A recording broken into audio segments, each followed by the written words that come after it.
It's the day after, but it is Monday, and the clock did not strike midnight for many of the Cinderella stories in the in-season challenge on Saturday night at Atlanta, but it did strike big for one Chase Elliott.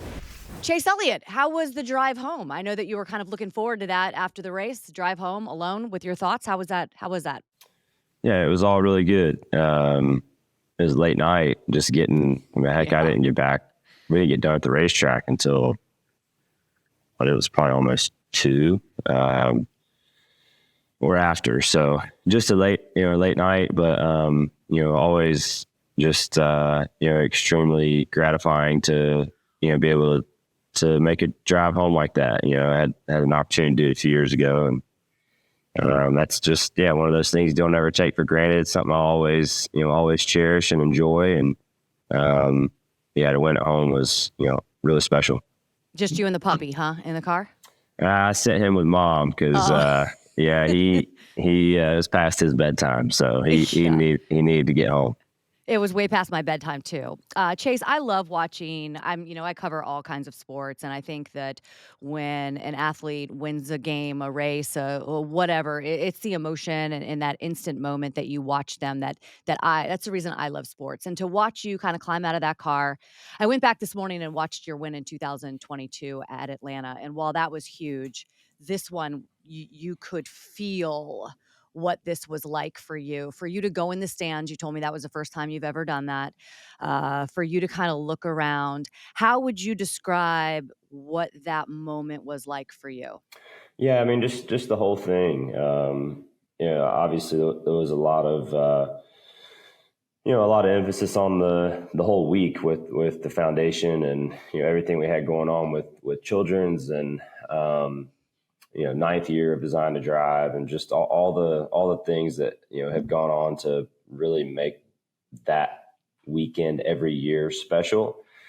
And then on top of having not won in a while, we have always I feel like we've always either crashed or run just like total not good. Every time we've done that, we've done the paint scheme or done the car. So it's honestly been a running joke, like because every year, something bad happens, and it was all myself and the folks from Choa and Napa. We always kind of joke about that, but just glad to get over the hump with a lot of things, and that being one of them, and just the energy was electric.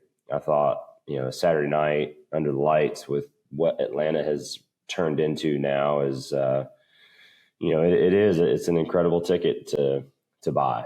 And that racetrack offers a lot of excitement right now. Yeah, I think obviously it's a cool race, but when I heard you and just I don't know, you said it many times over the weekend, right? Even during qualifying and pre-race, just how cool it was that we were in Atlanta night race. It was just like this moment in time. Anything interesting happened when you went into those stands? Because I know that those fans No, they were chomping at the bit for a Chase Elliott win. yeah, no, it was just a lot of excitement, which was super mutual, right? And I had um, blown the tires off during my burnout, so I had some time to kill, and I was just hanging out. So I thought, why not? There's a lot of people still hanging out and watching and standing around. So it was a cool moment, and just all those things collectively make for an incredible memory. And I personally haven't been at the racetrack in a while, covering it from that perspective because I've been in studio for so long. And I told you when you came up to the desk that the start of stage 3, actually the end of stage 3 when you were kind of or 2 when you were battling, you could just see everybody up in the stands like every time you took the lead. It was incredible. And even you mentioned all of the fans with their cell phone lights on. I thought it was so cool that you actually saw that from inside the race yeah, car. you couldn't miss it. I mean, yeah, you couldn't miss it. It was yeah, I mean, you could just it to me it was just kind of surreal. It just went to show you how many people were there. Sometimes it's hard to tell, and it is kind of hard to see the people at night, or at least there it was on normal circumstances. Mm.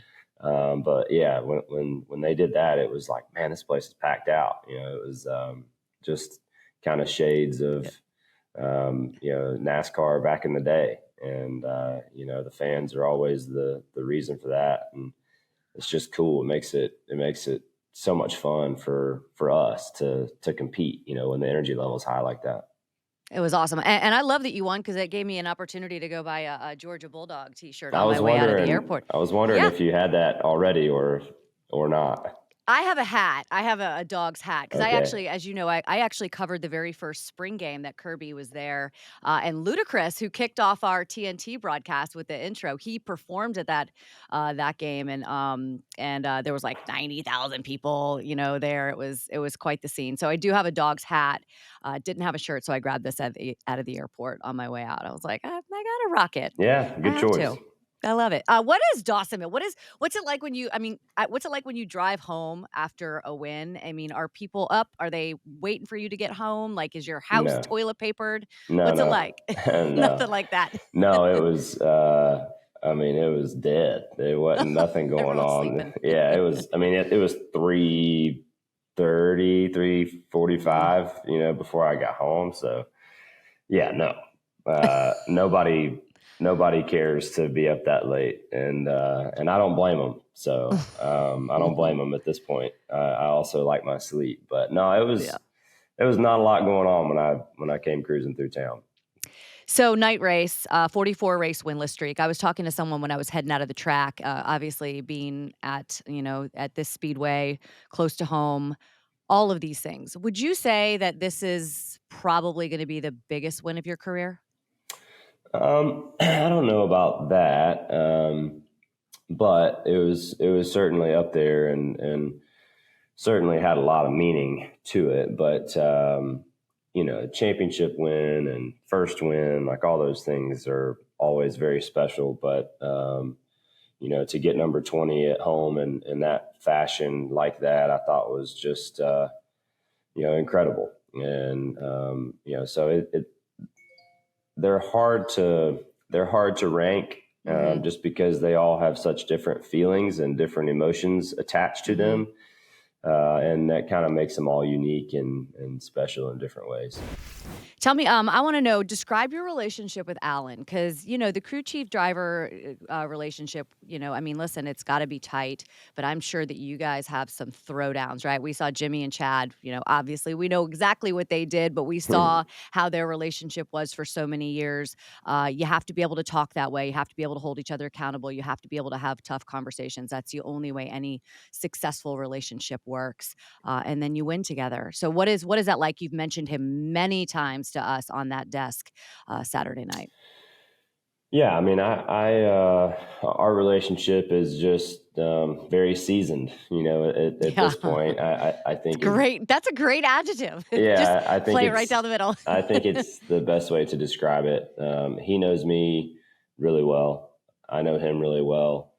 We're very similar in a lot of ways, and just kind of our approach and the way we handle things, and us being transparent with one another and holding each other accountable has never been a problem. And we've always been able to go in there and have honest meetings and conversations and talk about where our struggles are, where my struggles are, mistakes that I've made or mistakes that he's made. That's just never been an issue for us. It's awesome. So we don't really have to yell at each other to know um, what is right and what is wrong, or what conversations need to be had on Monday morning, right? And I have always admired his approach, and appreciate his professionalism, and really just appreciate all that he's done for me. He comes in here and busts it every day to ultimately help make me successful. And I've always appreciated that. And he's a guy that I'm thankful to have in my corner, and one of the many people that I'm talking about when I say, hey, you know, you have somebody good that has a ton of racing knowledge, that's a great racer, but is also equally as good of a person away from the racetrack, and having that balance, I think, is a big deal. Big fan of Alan's for sure for many, many years. Um, the straight talk, straight stat today. I can't believe this. You are one of 4 drivers not involved in an accident. Is that true, or did you have any I saw the donut on the side of your car, Yeah. so you didn't make it you didn't make it to Yeah. victory lane without some kind of, Yeah. cosmetic, damage, but truly nothing, huh? Yeah, no, we got Wow. really lucky. Oh Really my lucky. god. I was close, close to a couple for sure. Yeah, the donut on the side. Myself and the 17, we were racing like just normal, normal racing, and I kind of went to get away from him to, we were side drafting, right, and Mhm. just playing games, and we both kind of came to close that gap up at the same time. I was trying to get back to his right rear to pull him back, and I think he was trying to get up the racetrack to go, to help his corner entry, which I was going to let him up anyway. You don't typically want to crowd people like that on entry. So yeah, I was just trying to pull him back a little bit before we got to the corner, and we both wanted, and we both, I couldn't really see him out the left side. I don't think he could really see me. Yeah, we just turned straight into each other on the straightaway, and yeah, glad it didn't cut a tire because we hit really hard for nothing to happen. But outside of that, it was Well, you yeah, it did was get pretty lucky. straightforward. Do you guys take a breath at all during that race? Like, I mean, we don't as race fans because it is just like, Yeah, I mean, oof, from the start of the race to the end, it was crazy. it really was. I mean, there was a lot going on for sure. But yeah, I mean, there were times, right? I mean, stage breaks and Yeah. the cautions and that I sort of guess I thing. should say, do you take a breath under green? Or are you just like we saw a shot of Denny's eyes and he was just I don't think he blinked for like 5 Yeah, minutes. He was just like this, like just dialed in. yeah. I mean, I think when you get going, you kind of get in a routine. I don't know what my eyes look like, Those are the coolest shots, by the way. but yeah, the night races are good. Good for that, right? If you have an in-car camera, so yeah, I'm sure I'm similar. I don't know how much I blink while I'm driving or not. I've never taken account, but yeah, I don't know. You kind of get in the cadence, like, and it's different for different tracks though too. But yeah, you totally get in a breathing cadence that becomes repetitive, and you Huh, just kind of do that. that's You're interesting. not really thinking about it, but like something that comes to mind is like Bristol, is really fast, right, and pretty physically demanding, and you get in a rhythm of kind of breathing that links up with your lap in a Huh. way. Yeah, it's kind of, but you don't really think about it. But when you get done, like I remember my first couple of trips to Bristol, I was like, man, this is tough. You're kind of out of breath, and you kind of have to find a happy spot there. But yeah, it is, and I'm sure those last couple of laps, the heart rate was up, and it was yeah, it was fun. Those are the moments that we do it for. Yeah, I guess I can kind of relate doing endurance sports for such a long period of time. You do have to focus on your breath and kind of remember that there is a process to kind of breathing and staying focused. The move to win. Listen, this isn't like football, basketball. You can't practice these things, right? I mean, I guess you can on the simulator. Had you ever like obviously you've made moves like that to pass and to win. Like, is that something you think about or do you just go? Um, I mean, it's not something that you can really script out because Mhm. I don't know. Atlanta and the way the package is now, it's really more.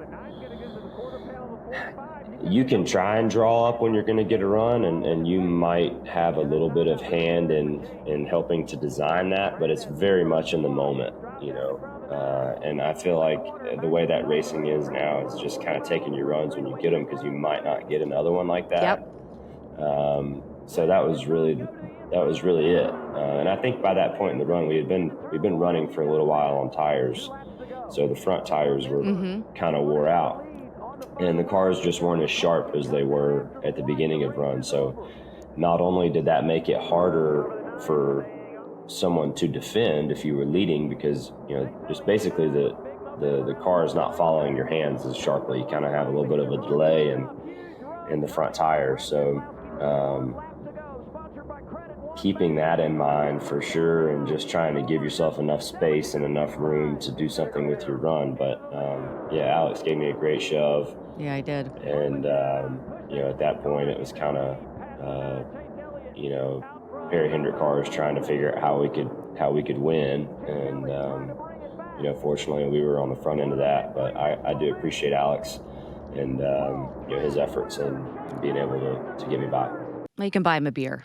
How about that next time you guys are At at the least, at at least a least, beer. yeah. I'm trying to see who you're my eyes are down because 'cause I'm trying to see who you're matched up with in the next round of the in-season challenge. I can't seem to make it out, but, what I think it's fun, man. I'm a big Yeah. bracket person, right? And for Ty Dillon, did you see I don't know if you saw, he climbed out of the car, he just totally, like, trolled Denny's like, "I beat your Did favorite driver." Like, I love it. That's funny.